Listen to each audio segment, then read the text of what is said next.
करौली सरकार जी, आप पर सबसे जो अभी गंभीर जो आरोप लग रहा है, आरोप दरअसल आप पर यह लग रहा है, कहा यह जा रहा है कि आपने अनिरुद्धाचार्य जी को अपमानित किया है, ट्रक क्लीनर तक कह दिया आपने उन्हें। उनसे पूछ लिया जाए, सत्य का पता चल जाएगा। क्यों कहा आपने ऐसा? वो थे चाहिए उनको। धमकी वाले अंदाज में उन्हें कहा कि 10 बजे तक माफी मांगो, 11 बजे तक माफी मांगो, यहां तक कि आपने उन पर इस तरह की टिप्पणी कर दी कि नारी की तरह चलते हैं, नारी तो छोड़ दो, उससे आगे बढ़कर कुछ चलते। हाँ, आपके वीडियो में मैंने देखा है, मैं बहुत रिसर्च करके भी आगे जाते हैं, उससे भी आगे जाते हैं। मतलब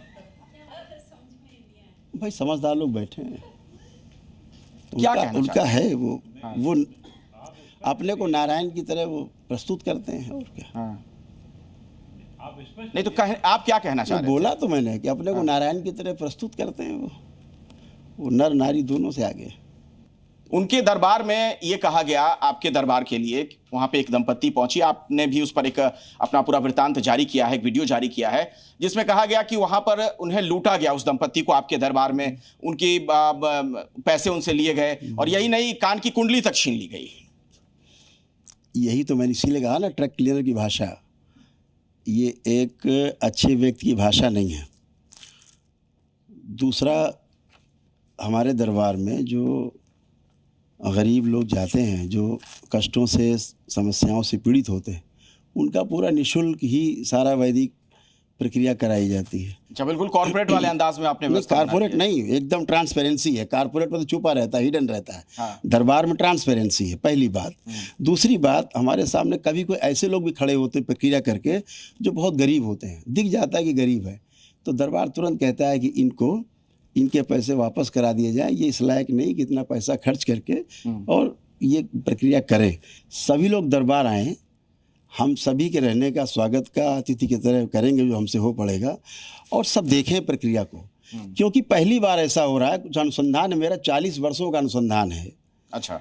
जिस अनुसंधान के तहत लोग अपनी वैदिक प्रक्रिया करते हैं और स्वयं अपने ही प्रार्थना संकल्प से अपने को स्वस्थ महसूस करते हैं, उन बीमारियों से निकलते हैं जो उनको महीनों से नहीं वर्षों से रहती हैं। लेकिन कैंसर जैसी गंभीर बीमारी, ऐसी बीमारियां जहां पर मेडिकल हार जाए, मेडिकल क्षेत्र के डॉक्टर्स हार जाएं, आप चुटकियों में कहते हैं कि मैं इलाज कर देता हूं। ऐसा नहीं, झूठ। कौन बोलता है? मेरा एक स्टेटमेंट लाइए। आप तो एक मंत्रोच्चार भी करते हैं, मैं एक वीडियो देख रहा था अभी। नहीं, गलत। हाँ, गलत।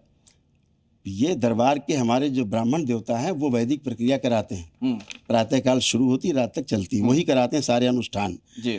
मेरे से तो केवल संवाद होता है लास्ट में। तो ये ओम शिव बैलेंस क्या है? ये अब हमारी इच्छा बोल देते हैं। नहीं तो ओम शिव, ओम ये अपराध नहीं। ओम बैलेंस बोलना तो इंग्लिश का शब्द हो गया फिर। ओम बोलना अपराध नहीं। नहीं, बिल्कुल नहीं। शिव बोलना अपराध नहीं। बैलेंस का अर्थ है संतुलन जी, तो बोलना अपराध नहीं। तो ये मंत्र आपने खुद बना लिया?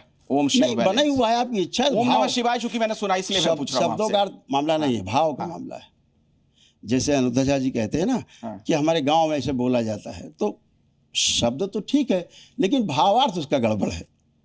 मेरा क्या भाव है? ओम शिव बैलेंस, इसका क्या अर्थ निकला? इसके जरिए आप कैसे लोगों को उनके कष्ट से मुक्त करते हैं? हो जाता है। जी न्यूज़।